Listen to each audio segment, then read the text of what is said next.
And there was no way in hell I was going to live the rest of my life with that regret of not going. I'm going to go. I'm going. This is how it's going to end. I have to. I must go. And what's the mood at the base that you're at when it was just happened? serious, all serious. Like just shock or like? Oh well, no, when 9/11 happened, or when we went for Bin Laden. Yeah, like when you guys went over for Bin Laden, everybody just. Oh no, it was complete. Well, we were professionals, and we'd done it so many times. I mean, the only difference between that mission and a mission in Ramadi or Bakuba, Iraq, was instead of handshakes, we gave each other hugs, and literally just said, "Have a good fight." This is it. I mean, this is it. And these are your best friends. Yeah, I mean, you my guys best friends, 23 of the best people. Still talk to them till this day? I talk to most of them. Some of them are still going, and it's a freight train that kept moving. But it's like seriously, you take a piss, you smoke a cigarette, you give each other a hug, and here, have a good fight. Have a good fight. Yeah, but the thing of it, when he's climbing the bird, just going back a couple paragraphs, I said to him, I wish I could go with you. And he says, I'm with some really good guys. And what he was telling me is, it's a one-way mission. This is it. We're going to die. It's over. And then if you... Well, the thing, too, is because you went to Walmart. Oh, no, yeah. he did. I was. So I'm sitting in happy shopping, Dad. Yeah. Seriously, so he's in Walmart, can't move. I'm flying to Bin Laden's house in Abbottabad, Pakistan. He's in aisle 6 of the no, frozen section. I'm in my Ford...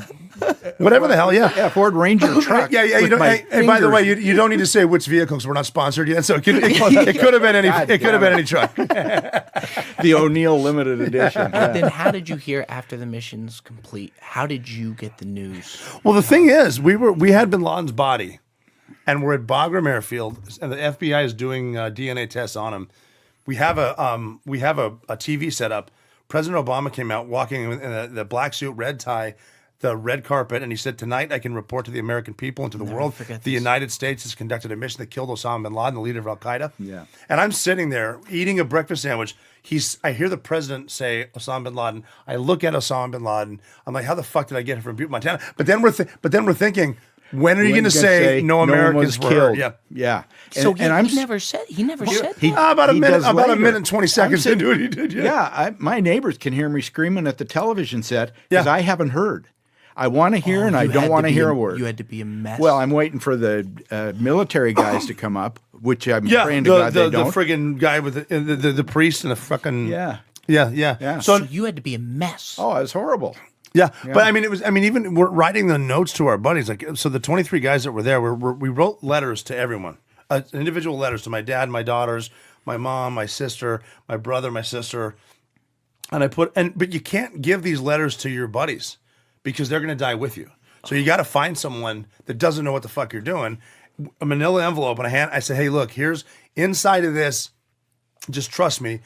These are letters with instructions. You're going to know what to do. And he's like, well, what do I do? I'm like, just trust me. You're going to know. Now, if you see me tomorrow, I want them back. So they know. He had no idea.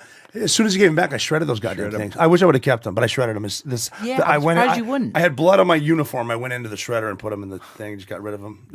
And letters. I mean, I didn't write a letter to the 7-year-old. I wrote a letter to the 27-year-old daughter. I'm really sorry I missed your wedding. I know you're beautiful. Thanks for taking care of your sisters. What we did was noble. You know, I wish I would have kept them, but at the moment, and it must have been the half bottle of Johnny Walker Blue that I had. Very well deserved. Oh, I think so. To say the least. Yeah. And for you, Robert, at what point do you realize, like, when does it really hit that I just shot Osama bin Laden? It hit me when, after I shot him, because bin Laden was pushing his wife toward me, and I'm 3 feet away from him. And I'm looking him in the eyes. That's his nose. That's him. He's not surrendering. He's a threat. Okay. I got to kill him. I shot him over his wife, Amal, twice, and then once again, and I pulled her toward me because you can sort of tell when there's a threat, and she wasn't a threat, so I pulled her, and as I'm moving her, you can see it on the internet. You can see where I killed him at the foot of his bed, the blood from his head. I can hear him taking his last breath, smoke coming out of his head where I just shot him, and his 2-year-old son is standing there, and I remember looking at this kid as a father, thinking, this poor kid's got nothing to do with this. So I picked him up, I pushed her on the bed, I put her son on top of her, and I turned around, and other Navy SEALs are coming in. I'm the only guy in the room, other than bin Laden. And I see Navy SEALs doing what I call Navy SEAL shit. They're clearing the room, and I'm standing there, and one of my guys comes up to me, a Navy SEAL, so obviously very good looking. And he comes up to me and he goes, he looks at me and he goes, "Are you good?" And I said, no. So you kind of paused for a second. Here's what hit me. So I go, what do we do now? And he said, now we find the computers. Like we do this every night, hundreds of times we've done this. Trained, right. And I said, yeah, you're right. I'm back. Holy shit. And here's how cool my guys are. He goes, yeah, you just killed Osama bin Laden. Your life just changed. Let's get to fucking work. I'm like, that's it. That's it.